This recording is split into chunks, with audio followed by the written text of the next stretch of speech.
We gather here in Millars pub on the 25th of July 2015 to record the past so the present generation will know the landscape that was, and to record the lives of the people who laid down their roots here.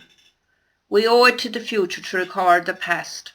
On behalf of Moore History Group, I wish Jerry and Mary Kelly every good wishes and congratulations as they celebrate 190 years in business. When Moore History Group researched and visited Ballydangan, we were surprised at all the activities that went on here in the early 1800s. It may be only 53 acres, but it sure has its share of history. If we look at the map of the parish of Moore and Clonfad, Ballydangan is number 40.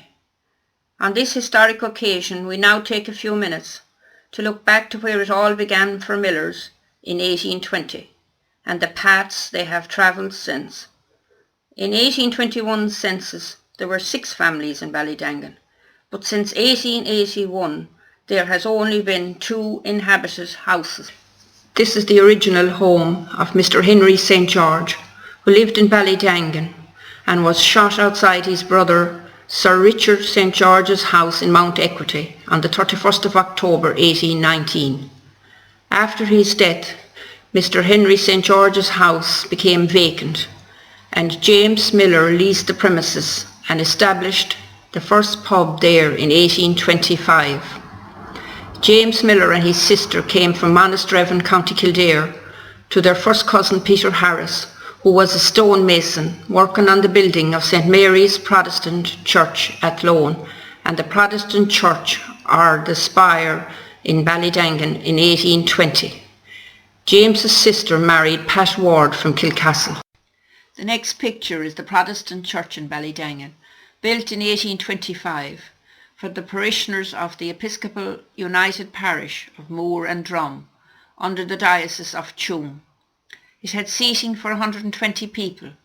In the basement of the church was a residence for the sexton's family. It was storm damaged in 1884 and was without a pastor after that. Despite local protests against its removal, loud explosions were heard in Ballydangan in April 1950, and this magnificent building was reduced to rubble to accommodate road building. The Irish Constabulary was formed in 1826, and the members became known as Peelers, named after Prime Minister Peel. The first barracks in Ballydangan was to the rear of Miller's pub. The area known as the Pound was erected at this time, across the road from the barracks, on the land of Timothy Tumilty, who also had a house the Ballinasloe side of the Pound. The Pound was used to house the cattle that were taken from the farmers, who did not pay their rent or owed money in any way. The cattle remained in the Pound until the next fair day, where they were sold, or until the farmer paid his debt and was able to redeem them. The barracks and Pound ceased in 1922 when a new police force was formed on Garda Síochána.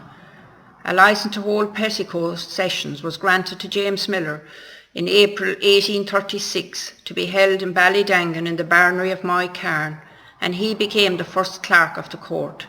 The petticoat sessions were held each month in Millars until 1922. James Miller married Mary Dolan, a local girl. They had 2 children, Martin and Catherine. His wife died in 1843 at the young age of 36 years. James had a second marriage to Bridget Tumilty in 1847. She was the daughter of Timothy Tumilty and Elizabeth Alice St. George. Elizabeth Alice was the sister of Henry and Richard St. George. She came from across the road in Ballydangan. They had 6 children. Before James Miller married Bridget Tumilty, he had a marriage commitment in which Timothy Tumilty leased the Pound and his land to James Miller as a dowry. James Miller died in 1860, and his wife Bridget took over the running of the pub, aided by her eldest son, John Miller. In September 1876, John Miller left Ballydangan following a family dispute with his mother, who had a barring restriction against him, and set up his own business in Main Street in Ballinasloe as a grocer and publican, where the usual pub is located now. Bridget Miller died in 1885 and left the pub to her daughter Teresa, who had married Michael Tumilty from Liberty. They had 4 daughters, Bridget, Catherine, Mary and Teresa. Teresa Tumilty died in 1894 and her husband Michael died in 1897, leaving the 4 girls orphans. The oldest girl was 11. Michael's niece, Mary Ann Ward from Clonshask, became their guardian and ran the pub. The licence was temporarily transferred to their uncle John Miller, as the girls were underage and could not hold a licence. This was in the year 1897. In the same year, John Miller built a new pub for himself across the road at Ballydangan. The back door of John Miller's pub is the front door of Jerry Kelly's home now. John Miller married Mary Elizabeth Reddy from Shannonbridge. They had 9 children. The Petticourt Sessions moved to John's current premises. John ran a successful business until his death on the 10th of May 1941, followed 5 days later by the death of his wife in May 1941. John Miller had closed his business in Ballinasloe and moved to Ballydangan for farming and to be a publican.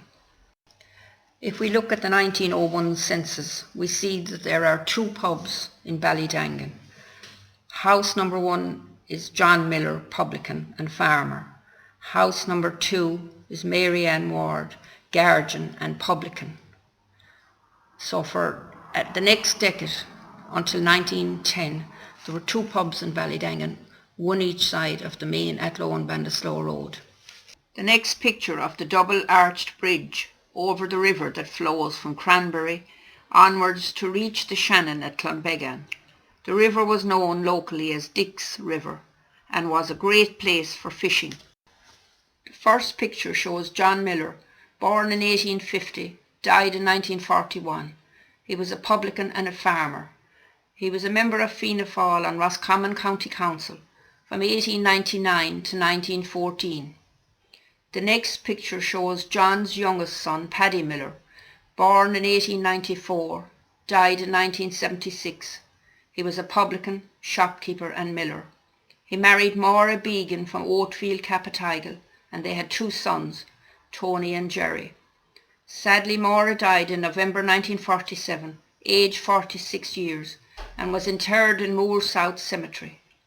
Paddy remained a widower for the remainder of his life. The next picture shows Paddy Miller's son Tony, born 1934, died in 1993. Tony was a publican. He was also a member of Dáil Éireann from 1958 to 1969. Tony was first elected in 1958 in a by-election following the death of his uncle Paddy Began at the young age of 24 years. He was a member of the 16th, 17th and 18th Dáil. After Tony retired from politics, he returned to live with his father in Ballydangan. Unfortunately, disaster struck at Miller's pub on the 17th of July 1978 when the living accommodation attached to the pub was totally destroyed by fire and the pub itself was badly damaged by smoke. There was a rare and valuable collection of silver, antique furniture and a collection of press cuttings concerning the War of Independence in the pub, which were totally destroyed in the fire. Miraculously, Tony's personal crucifix and the family Sacred Heart picture escaped the fire. Tony had the present pub constructed by Packy Kinney and his son Francie from Clonboolia and opened for business on the 11th of October 1979. Tony died on the 23rd of January 1993, aged 56 years, and is interred in Moor New Cemetery. Our next picture shows Mrs. Margaret O'Connor, née Harris, matron of St. Bridget's Hospital, Ballinasloe, and cousin of the Miller family. The next picture shows her daughter Camelia O'Connor with Maud Miller from Ballydangan. The next picture shows Nora Miller and her husband Master John Nathan of Thomastown. They lived in Thomastown Park House, built in the early 1700s and demolished in 1954 by the Land Commission. The picture shows Master John Nathan on horseback to the front of the house. The next picture is of Thomastown Mausoleum, built by Thomas Mahan Nathan to perpetuate the memory of his wife, Anne Helena Nathan, née Darcy, from County Mayo, who died giving birth to their first son, Edmund Henry Nathan, on the 7th of June, 1797. She was just 22 years. You'll be glad to know the infant survived, much to the joy of his father, Thomas. The next picture shows the mill owned by Paddy Miller with its horseshoe-shaped door. The crushing season started in October following the threshing. Paddy worked most of his time here and worked part-time in the bar. The next picture is of the Harp House. It was built in the 1930s by Paddy Miller, first as an ice cream parlour and sweet shop. The distinctive harp-shaped windows were made with skill and craftsmanship by Paddy Miller. Later it operated as a butcher's shop. The Harp House closed its door in the early 1970s. In 1914, Bridget Tumulty, the granddaughter of James Miller, married Michael Green, and this house now became the Green residence. It was demolished in 1980 for road building, and a new bungalow replaced it. Following Tony's death in 1993, he willed the pub to current owners Jerry Kelly and his sister Mary from Kilcastle, who were relations of Tony's, and Jerry Kelly was also an employee of Tony's for many years. Jerry married Mary Connolly in 1995, and they have 3 boys, Ryan, Connor and Gavin. Mary and Jerry refurbished the pub in 2001 and added a new restaurant and it opened for business in 2002. The next picture sums up the history of the Miller family. This was put together by Jerry Kelly for the 190th celebrations. The first pub, 1825, owner James Miller. Second pub, 1897, owner John Miller. Third pub, 1979, owner Tony Miller. The fourth pub, 2001, owners Jerry and Mary Kelly. It's a nice way to record the Millers' history of Ballydangan. This is a poem written by Paddy Donoghue of the Halfway House in Doohan about the parish of Moore. Long life to Paddy Miller and Bally of fame. When I praise Mick and Tess, sure I won't be to blame. You're served with the best there, be you rich or poor, so that is the way in the parish of Moore. Tom Nocton, Jim Gaffey, they won't let us down. Jack Degnan, Mike Grenham from old Thomastown. The Hammer and Higgins from near Ardnanure, sure they oft won a goose in the parish of Moore. This concludes our presentation of the history of the Miller family and buildings of Ballydangan. I will now hand you over to the present owner, Jerry Kelly, who would like to say a few words. I would like to thank my cousin Mary and our son Michael Dolan from Ballinasloe for all their research into the Miller family and sharing it with us. I would also like to thank the Moore History Society for all its recordings. I would like to give a big thanks to the Duffy family, Maureen, Myra and Carmel Duffy, for putting this presentation together.